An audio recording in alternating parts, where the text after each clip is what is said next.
Selamat datang di RHG Channel. Di video kali ini, kita akan membahas bagaimana cara menentukan jurnal yang sesuai untuk skripsi kamu. Buat kamu yang sedang menyusun skripsi, ini adalah video yang wajib kamu tonton sampai habis. Jadi, tanpa berlama-lama lagi, mari kita mulai. Langkah pertama, identifikasi topik penelitian. Langkah pertama yang harus kamu lakukan adalah mengidentifikasi topik penelitianmu. Apa sih yang ingin kamu teliti? Tentukan topik utama dan subtopik yang relevan. Misalnya, jika kamu tertarik pada pengaruh pakan fermentasi terhadap pertumbuhan sapi potong, pecahlah topik ini menjadi beberapa subtopik seperti jenis pakan fermentasi, parameter pertumbuhan, dan jenis sapi potong. Ini akan sangat membantu kamu dalam mencari jurnal yang tepat. Langkah kedua, gunakan database akademik. Langkah berikutnya, gunakan database akademik yang terpercaya. Beberapa yang paling populer adalah Google Scholar, Sinta, Garuda atau Garba Rujukan Digital, Scopus, dan lain-lain.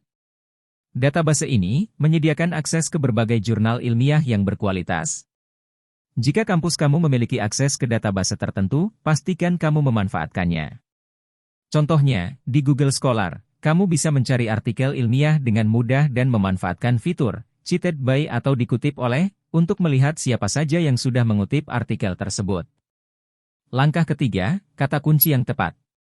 Selanjutnya, gunakan kata kunci yang spesifik dan relevan dengan topik penelitian kamu.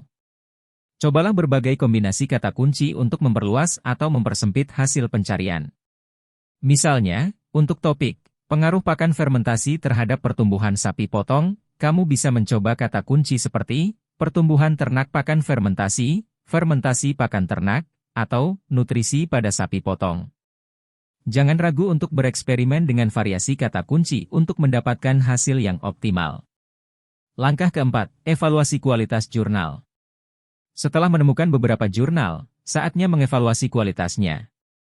Perhatikan faktor dampak atau impact factor dari jurnal tersebut. Impact factor adalah ukuran seberapa sering artikel dari jurnal tersebut disitasi oleh peneliti lain. Semakin tinggi impact factor, umumnya semakin tinggi kualitas jurnal tersebut. Selain itu, pastikan jurnal tersebut peer-reviewed, artinya artikel-artikel di dalamnya telah melalui proses review oleh para ahli di bidangnya. Langkah kelima, baca abstrak dan kesimpulan. Sebelum memutuskan untuk menggunakan jurnal tersebut, baca abstrak dan kesimpulannya terlebih dahulu. Abstrak biasanya memberikan ringkasan singkat tentang tujuan, metode, hasil, dan kesimpulan penelitian. Dengan membaca abstrak, kamu bisa cepat menentukan apakah artikel tersebut relevan dengan topik penelitian kamu. Jangan lupa juga untuk membaca kesimpulannya untuk mendapatkan gambaran keseluruhan dari penelitian tersebut. Langkah keenam, cek citasi dan relevansi tanggal publikasi.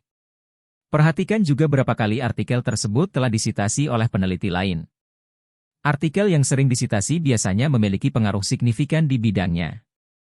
Kamu bisa melihat ini di database seperti Google Scholar, di mana jumlah sitasi biasanya ditampilkan di samping informasi artikel. Dan jangan lupa, pastikan artikel yang kamu pilih masih up-to-date dan relevan, terutama jika topik kamu membutuhkan data terkini. Sebaiknya gunakan artikel yang diterbitkan dalam 5-10 tahun terakhir untuk mendapatkan informasi yang masih relevan. Langkah ketujuh, periksa daftar referensi. Jurnal yang baik akan mencantumkan referensi yang komprehensif di akhir artikelnya. Periksa daftar referensi ini untuk menemukan sumber lain yang mungkin relevan dengan penelitianmu.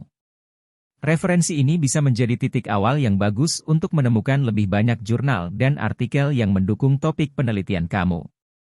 Langkah ke-8, konsultasi dengan pembimbing. Jangan lupa untuk selalu konsultasikan dengan pembimbing skripsimu tentang jurnal yang kamu temukan.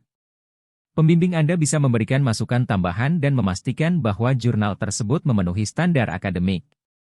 Mereka juga bisa membantu kamu dengan saran-saran praktis berdasarkan pengalaman mereka.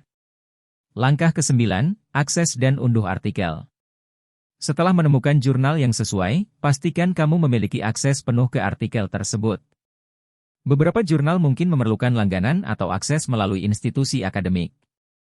Jika kampus kamu memiliki perpustakaan digital, manfaatkan fasilitas tersebut untuk mengunduh artikel yang kamu butuhkan. Dan itulah langkah-langkah untuk menentukan jurnal yang sesuai untuk skripsi kamu. Semoga tips ini membantu kamu dalam menyusun skripsi yang berkualitas dan mendapat hasil yang memuaskan.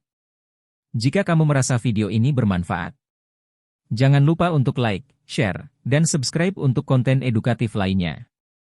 Jika kamu punya pertanyaan atau topik yang ingin dibahas, tulis di kolom komentar di bawah. Sampai jumpa di video berikutnya.